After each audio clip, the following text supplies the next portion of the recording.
cold calling. For me, there's a lot of different methods to cold calling. Actually, Scott, you still there? Yeah, I'm still here. Let's do a live cold call. You're gonna act like who you are at your practice, and you're nephrology, right? You're nephrology, right? Okay. I'm gonna be who I am in my practice in SDR, trying to set you up for a call, and we're just gonna do a role play, and I'm gonna break it down afterwards. Okay. That works. Ring, ring, ring, ring, ring, ring. Hello, this is Scott with AYC Nephrology. How you doing? Hey Scott, how you doing, man? I ain't gonna lie, I'm waking up. I'm tired. I think I have a toddler, and they kept me up all last night. I don't know if you have any children. Do you have kids? Yeah, I have a stepdaughter. Okay, so you understand exactly what I'm talking about. So, where are my manners? My name is Joseph. I'm actually calling from beep at calling on a recorded line just for training purposes. I'm actually looking for the person that's in charge of the PM and EMR system. Do you happen to know who that person may be? I'm the office manager. I have some dealings with that. Oh, you're the office manager? Okay, great. Well, I just been calling different nephrology groups in the area, just trying to get a sense of everything that's going on right now. Are you part of the KCC program, or do you guys have any information about that, or have you heard about the KCC program? No, with our company, we do a lot of stuff in-house. We have a EMR that we're rebuilding from the ground up. So that's kind of the state that we're in right now. Oh, okay. So you have wait a second. You have I never heard that before. You're actually building one from the ground up. So you don't have anything like eClinicalWorks or Athena or anything like that. You're building one from the ground up. Is that true? Well, the one we have is Touch Chart or Allscripts, and so it's an older version. And so instead of we've looked at Epic and we've looked at a couple of different ones, but decided just to stay with what we have and then just revamp the whole thing from the ground up. We're working with Allscripts to just build a completely brand new version of what we already have. Okay, so are you currently have like paper and pen for your client to come in currently? No, we're already on the EMR. Like I said, we're just redoing everything, just redoing the whole system. It's a little outdated. It's like 7 years outdated. So I got you. So in regards to the patient intake and patient check-in, what does that process look like? So the patient comes in, they meet with the front desk personnel. If it's a new patient, then they have forms they fill out. If it's an established patient, then just checking their their insurance, making sure that everything is still current, make sure they haven't got any new insurance cards or new policy changes. They scan it in, and then they let the nurses in the back know when the patients are ready. If it's a new patient, because they have their forms they fill out, same thing, take their picture ID, their insurance cards, make sure that they're scanning everything into the system, making copies of everything, getting co-pays, all that good stuff, and then letting the nurses know when the patients are ready. Okay, so there's a lot that happens up front. How long does that process take per patient, though? Newer patients are a little bit longer because those forms. Established patients, usually not that long, maybe 5 minutes. So if that, being it's not a lot of, just like I said, basically just verifying who they are and just making sure that the insurance hasn't changed. So not long at all. Newer patients, you're looking at probably maybe 10 minutes, maybe. 10 minutes, okay. But what I'm hearing is that even if it takes 10, maybe 15 minutes per patient for the new ones, and let's say 5, the insurance verification part, that might take a little bit of time, right? It can, yeah. If it's because usually our system does a check the night before, and so really it's just going in just to see if it came back active, if it came back mixed or something else. Then of course they rerun it. We usually rerun everybody, but usually if it's already come back active, it can usually turn over pretty quickly.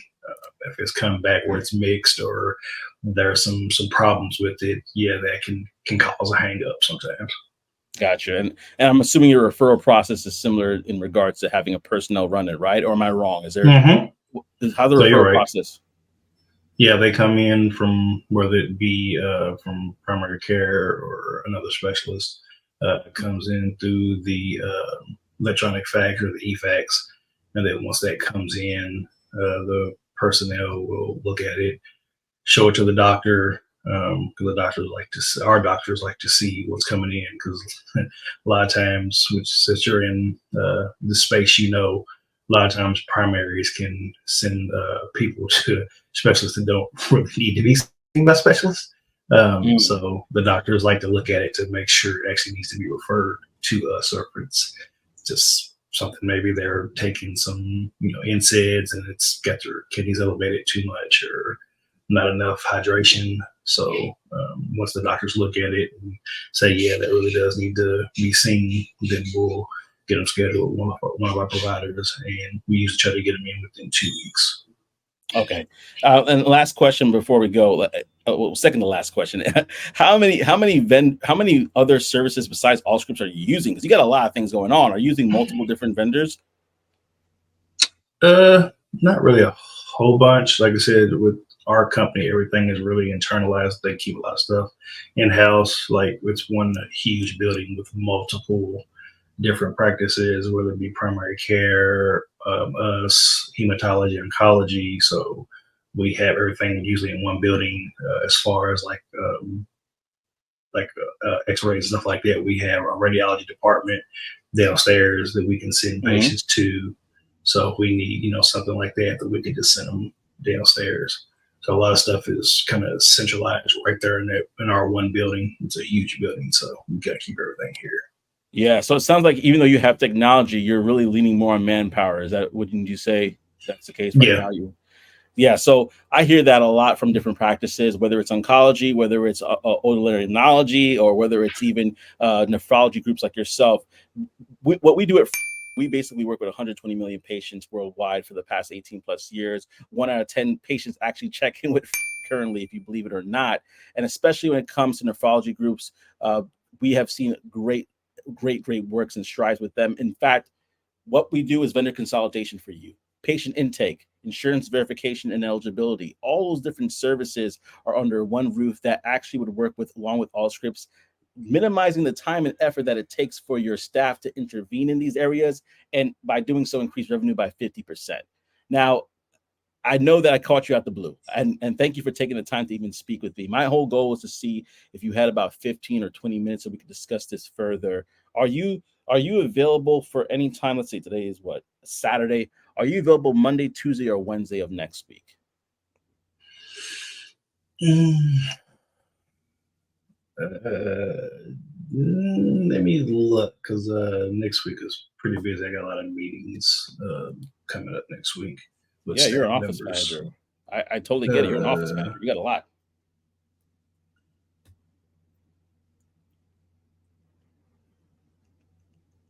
Next week's, well, I'll say next week's not really a good time for me. I might be able to.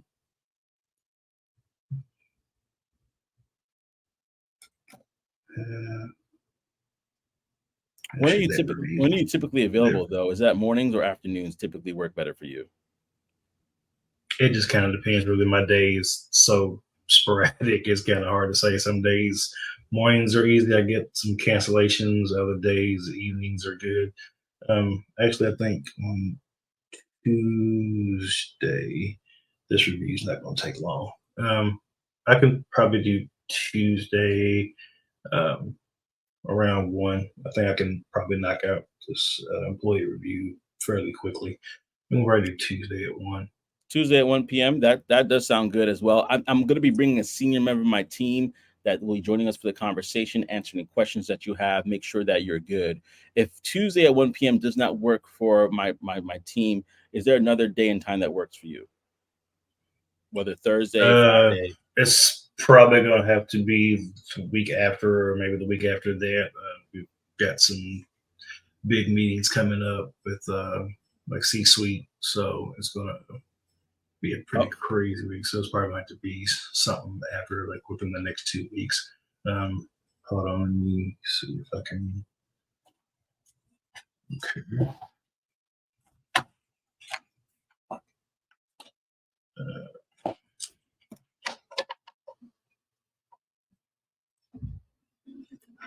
Sorry, I'm trying to look through this calendar here and You don't see gotta say what I've sorry to got me. going I understand how busy y'all are, so y'all don't gonna say sorry to me at all. on. If we can't do then I would say probably the 25th. 25th. Yeah, probably the 25th at Same time. no, probably 11 o'clock. 25th at 11. Okay. So I'm going to send you a calendar invite for, again, this Tuesday at 1 p.m. Just look at that for me. I just want to verify your email address is da da da da da da. Is that correct? Yeah. I'm sorry, what'd you say your name was again? Joe or Joseph. If it's Jane and it's biblical, I'll Okay. take it. Okay. All right, that works. And you said the company is called. Yeah, don't worry. It's like a. Yeah, you can definitely look us up. We've been Okay. doing the best in Okay. class for 4 years running, 18 plus years in the business. We've been in this for a while. Okay. So yeah. All right, but you're all set. I'm going to send that invite to you. Thank you so much. I'm also going to send you some material that talk a little bit more about the KCC program if you're interested in learning about that. Since you are in nephrology, it's going to affect you in the future. Definitely check out that information in the news. But thank you so much. You have a great day, Scott. Enjoy the rest of your day. All right. All right, Joseph. Thank you. I appreciate it. Thank you. Thank you, Scott, for being a willing participant in how I would do a cold call. So let me break that down for everybody who's kind of like, okay, what just happened? So that was a cold call that I would normally have with the office manager. When I come in there, I know that they've been talking to, they're extremely busy people, practice managers, office managers. These people are extremely busy, right? So no matter who you're calling as a prospect, you're interrupting their day, quite frankly. You're interrupting their day. So I have to understand that you're going to be doing that regardless. When I get on the phone, I'm calling office manager. I'm going to try to bring humor. I'm going to try to be myself, my personality, be light in that conversation. So I might say something that's honest and real, but I'll try to make a joke out of it. Like, man, I'm tired. My kids kept me up all night. You have kids too? And they might even say, no, they don't have kids. They have a niece or nephew, or they may say, yes, the same thing happened to me tonight. Boom. First thing, that's the first thing, right? Then after that, I'm gonna be like, you know what? I am lost because I don't know if Scott is the person I'm going to speak to, so I'm not lying. This is a technique from Kevin Dorsey called Lost in the City. Man, I'm lost. I'm trying to find this person that's responsible for X, Y, and Z. I'm giving y'all some game today. I should have charged for this. I'm kidding. I'm not gonna charge for this. I'm playing. But like, yeah, I'm lost in the city. I don't know where I'm going. I'm trying to find this particular person, right? And then once Scott confirms that he is the person I need to talk to, then I'm like, oh, great. I heard you're in nephrology. I was asking about the KCC program, which is a national program that basically kind of that for Medicare and Medicaid, they kind of have to do certain things to qualify that if they are in nephrology, right? I used to work in nephrology. I don't work in nephrology anymore, but I remember that knowledge. So I was basically kind of finding a pain point for them there. And then after that, I'm talking about finding out a little bit more about their processes. It's all about being curious and understanding their process and the discovery and trying to figure this thing out. Now, by doing that, you kind of can see, okay, what areas they need help in. They have everything under one PM and EMR system, which is a patient management or electronic medical records, right? They have it all under a particular PM and EMR system. However, their people are still doing a lot of the manual work. And now I'm like, oh, that's it right there. I want to be able to get enough discovery so I can provide that back to my account executive, but I don't want to necessarily give too much on that call where now the prospect's asking questions that really should be for when they have the overview with the client, with the account executive, or even more when they're supposed to be speaking to subject matter experts. So you want to be able to ask these questions. You want to provide some value props. Oh yeah, we're free. We're this. I won't say my company's name, but a company, 18 years in the business, 120 million patients served. We check in 1 to 10 people, 1 in 10 patients in the United States currently. And by doing that, we actually, by vendor consolidation, we have seen increase of revenue, which is true, by up to 50% for these practices. Practices since the pandemic, and even before that, but really since the pandemic, they are in need of profit, right? And so if we could help these practices increase and be more efficient, then they could help. So boom, when you hit that value prop, Now it's like, okay, this is legit. And then I like to remind them that I'm interrupting their day because, like Scott said, I don't got a lot of time. I remind them, I'm sorry, I interrupted your day. I know you don't have a lot of time right now. Let's just get some time on the books. Let's get about 15 to 20 minutes. Or sometimes I even say 14 to 21 minutes because I throw like, wait, 14 to 21. But it makes them think like, okay, this is not gonna be long, it's not gonna be quick, but it can be beneficial to my practice. Let me do my due diligence.